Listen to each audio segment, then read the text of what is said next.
both from your own experience and your expertise, what led you, what did you end up looking for, using, giving to your baby? That's a great question. I think because I'm a working mom, right, I knew I was going to be going back to work. I knew that we needed to have formula that was ready on hand.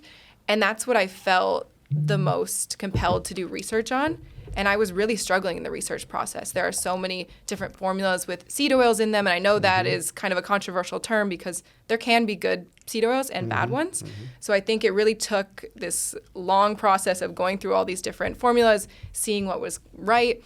That was probably the one thing that was on top of my mind the most. Yeah. And then it was this shame around, should I co-sleep? Should I not? Because there is so much shame around being a new mom. It's, if you co-sleep with them, you have the risk of, you have your baby in bed, it's not good. If you put them in a crib and they're crying, you might be ruining their attachment style. So I think you have to look at your gut, your intuition as a mom, and what works for you. We come back to the gut again, yeah? Yeah, back to the gut. Trust your gut, And so I'm curious, with the formula, did you end up with cow, goat, or sheep?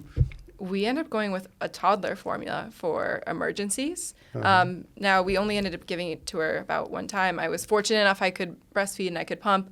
It was an A2 formula because it was the only one on the market that didn't have a seed oil in it, which is so crazy because there are these certain ramifications that you need to meet with the formula. Yeah. Regulatory. By the FDA, which is exactly. a whole nother story. We hope that changes soon. Yeah, I hope that changes too. So hold on. Before we jump to any next topic of, trending and maybe what you used with Gigi, your daughter, Doc, what should folks be looking at in a formula? What is an optimal formula? Because I heard you hint at it. Oh, it's a great question. In my experience, I think sheep milk is the closest to human milk. So for me, the sheep milk is the ideal. Again, then looking at the ingredients, grass-fed, where it's sourced from. So the only country, well, not the only, but the country that I like, quite a bias because I grew up there, is New Zealand, which produces sheep milk formula now. Really high quality. Next to that, we have the goat formulas that have been based, from European countries and New Zealand for years. And then we have the cow-based, dairy-based ones. So most of the time, I think the sheep milk is the safest option, less likely to provoke any allergies or any gut upset. So for me, those are the choices. Obviously, every parent, every child's different, so you choose your own. Yeah, I think that's so true, and that's the hard part of being a parent is every choice is your own, but you feel this sense of guilt with every decision you make. Right. Docosahexaenoic acid, DHA, one of the most important omega-3s, probably also trending, but that's not the point. Yep. We want to make sure that that's high in the mom, that is high in that particular type of milk as well, of course, sheep milk, but grass-fed, of course, that's where it comes from. But if you have to rely on a formula, you want it high and or adulterated, if you will, added DHA and EPA. Yep. And our friend, Dr. Bill Harris, I just want to throw a call out to him. This is a great test. Just tell us about this. I mean, So this is an at-home test that you can do from day one, from conception, from birth, whenever you, and it'll actually tell you what your level of DHA is just with a finger prick from home.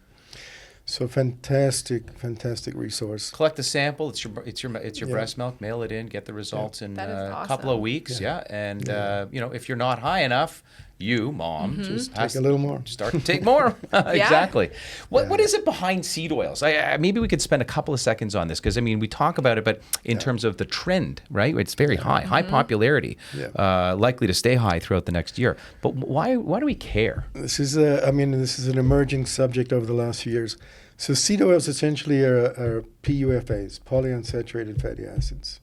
There's a good side and a bad side to them. The bad side is that they oxidize very quickly, very easily, both in the human body and when subjected to temperature.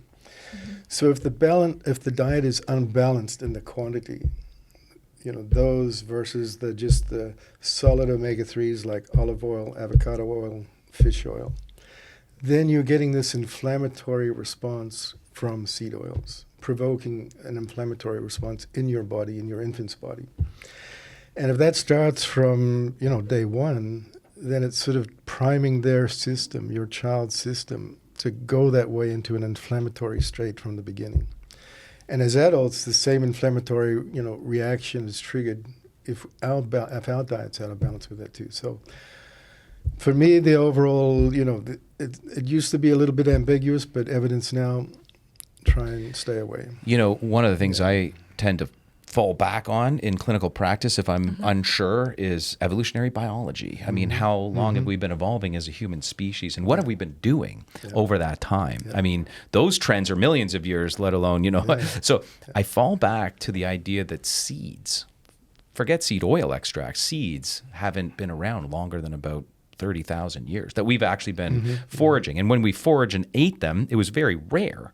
But now it's every day, grains and seeds. So I gather, not everything could be anthropological or epidemiological, but I gather that our immune systems haven't really adapted to the seed oil, apropos versus, for example, breast milk or milk from, and probably shouldn't adapt to it. Right.